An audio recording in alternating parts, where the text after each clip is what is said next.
BPL এর শুরুতেই champion Tamim Riyad মুশিদের সামনে ইয়াসির আলী চৌধুরী রাব্বির বড় ধামাকা। টি-20 মেজাজে হাঁকালেন 4 ছক্কা। রাব্বির ঝড়ে জমে উঠল বিপিএল এর শুরুটা। বিজয়কে সাথে নিয়ে গড়ে তোলেন সেঞ্চুরি পার করা জুটি। তাতে বাড়ে তামিমদের দুশ্চিন্তা। শেষ পর্যন্ত বরিশালকে চ্যালেঞ্জিং টার্গেট দিল রাজশাহী। অথচ এদিন শুরুটা মোটেই ভালো ছিল না বিজয়দের। সোমবার শুরু হলো বিপিএল এর 11তম আসর। প্রথম ম্যাচেই মাঠে নামে চ্যাম্পিয়ন ফরচুন বরিশাল আর নবাগত দুর্বার রাজশাহী। টস করতে নেমেই এলোমেলো দশা রাজশাহীর। অধিনায়ক এনামুল হক বিজয়ের গায়ে দেখা নেই ম্যাচ জার্সির। তামিমের কাছে টস হেরে আগে ব্যাটিংয়ে বিজয়রা। ব্যাটিংয়ে নেমেও শুরুটা মন মতো হয়নি রাজশাহীর। ইনিংসের দ্বিতীয় ওভারেই কাইল মেয়ার্সের শিকার জিশান আলম। মেয়ার্সের ইনসুইঙ্গারের সামনে দিশেহারা জিশান।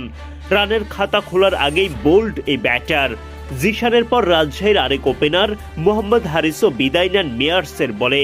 জায়গায় দাঁড়িয়ে খেলতে গিয়ে ব্যাটে বলে ঠিকঠাক কানেকশন ঘটাতে পারেননি এই পাকিস্তানি। বোলারের হাতে ক্যাচ দিয়েই ফেরেন তিনি।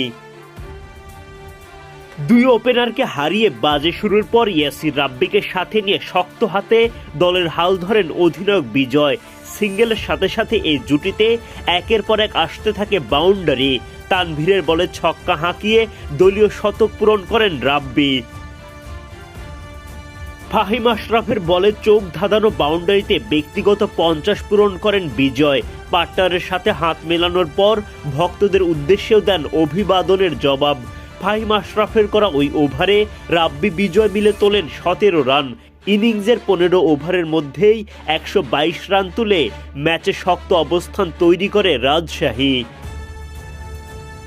বিজয়ের পর ব্যক্তিগত 50-এর দেখা পান রাব্বিও। ছক্কায় মাইলফলক স্পর্শ করেন তিনি। ডাগ আউটে দাঁড়িয়ে কোচিং স্টাফের সদস্যরা দেন বাহবা। সঙ্গী বিজয়ের ভালোবাসায় সিক্ত হন দুর্দান্ত ব্যাটিং করতে থাকা রাব্বি।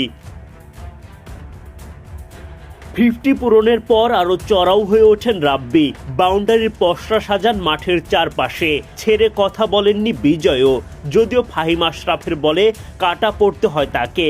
মুশির হাতে ক্যাচ দিয়ে বিদায় নেন রাজশাহীর অধিনায়ক। 51 বল থেকে 4টা 4 ও 5টা ছক্কায় বিজয় করেন 65 রান। বিদায় নেয়ার আগে রাব্বির সাথে 140 রানের জুটি গড়ে আসল কাজটা করে দিয়ে যান বিজয়। আর মারকুটে রাব্বি তো রাজশাহীর হয়ে দিনের সেরা ব্যাটার। সব মিলে চ্যাম্পিয়ন বরিশালের সামনে বড় পুঁজি পায় দুর্বার রাজশাহী।